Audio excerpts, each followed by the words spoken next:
Nó nằm ở trời chú kia đã đi đó.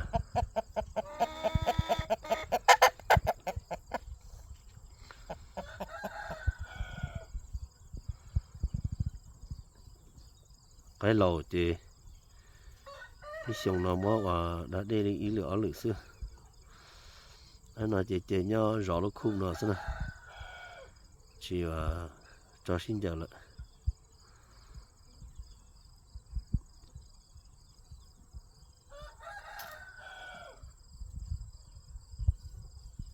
Giờ này nhau rõ nó khung nó có nhau cả tàn được cho giờ xưa nè. Nó mà nhập lâu tất tăng đó mà rong có cỡ lâu nên tế rong có ấy mà muscular chop lời ấy lúc bé rồi thì như chỉ nhà to lên nó thế nào thì xem mà thôi này nhà cái to rồi lúc biết xa nó biết lâu rồi mới giờ đi nó chỉ có bỏ tiền đó cổ chỉ và cô luôn rồi so Mr. 22K very handsome and thick.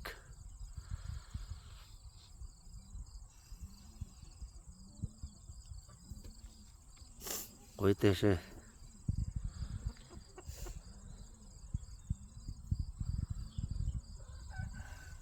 mà cái đó đi là cho biết sao xí nó là muốn nó thế thì mà hết chả mà cái gì đi tại chỉ nó chỉ lip lọ thế thì cái mình chỉ chẳng thì mà chưa trái plate gì để nào tất cả nó to chỉ ok rồi thôi chút kia nè chúng một cái để chỉ thấy ra cái cú tali chỉ tao thấy cái lỗ lần thế chứ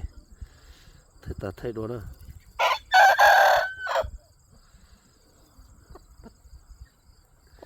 nhưng mà hopefully tới rồi chuyện nhóm tí đó coi như nó very good stamina đó bé xong đau rồi thì xem mà nhưng chừng mua giọt cưng cổ nó như đó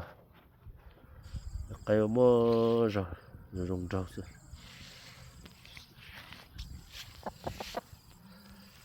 mà nó đặt thủ xưa dồn ra xưa cho tôi này tụt tú chỉ họ đan lía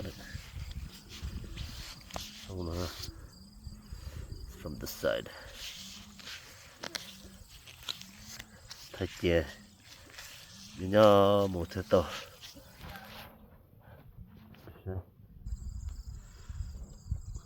nó chỉ chân luôn thay cho nó bị sét cho nó sang chỉ trong nó xưa trong tay nhưng mà cái tay chỉ tay thùng chục kg chỉ khá nữa thì chỉ flip lâu thế luôn ở bênนู้flip lâu tại chỉ trong go mà cái tay nào nữa cái tay tay ở bông này chỉ cũng mất phải rồi tại chỉ đây là thì chỉ sẽ cái tay xả rồi nè chỉ chịu chả nào tôi cần người trong ngoài hopefully theo sân nhớ thâu sông nó nhớ gặp gia đình sông cũng rất là tốt cho các tụi nó mà cho vào nước tàu chả mua ra nữa là để theo đồ nữa so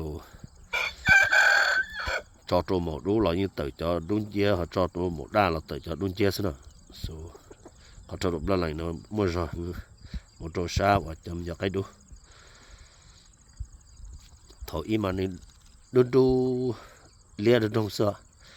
thì chỉ là trâu plo pe thì thế mà tự cho tí đâu theo cả tự đâu nữa họ thổi mà xì trúc sơ first feather nè tụi cái nào thổi nhiều có cho làm mà lo xuyên chùa đâu hay cơ tụi nó là hai chị theo độ cho cái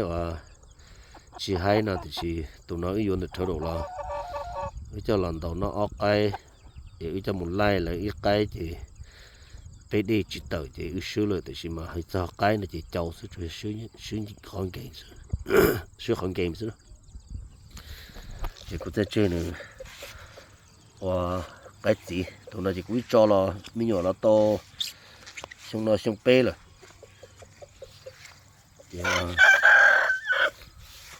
hopefully hay nó móc cái tụi nó là xong được từng nhau này thì chả là vẫn thường nó cũng mà muốn được khởi chia cả xong còn nó sót thôi thì của tụi lâu nó mà rong rõ hơn tụi lâu nó chủ yếu được móc cái tơ lên tờ ấy thế nên trái này lâu lâu thôi thôi kịp bê nữa nó xưa cái này rong rõ nè là từ đặt rong rõ mà hay hơn tụi nó có ổn định trần xưa tụi nó có trên tàu nền trời thế thì xin khi rong thì đoàn được super thế và nhà lụa tàu lần tỷ thì đầu lú lợ đầu lú trời đó cổ mà rong hơn là tên đó cổ sẽ cái bỏ sao và nó lỡ tiền thổi kia sợ tụi nó tàu cũng nhẹ thế thì cái tờ rong hơn tụi nó so bỏ vào cho cái nó ít xe qua thì chỉ hay nó thì chỉ mà tụi tàu nó hay cái nào tụi nó vô kỳ cái ngồi lò theo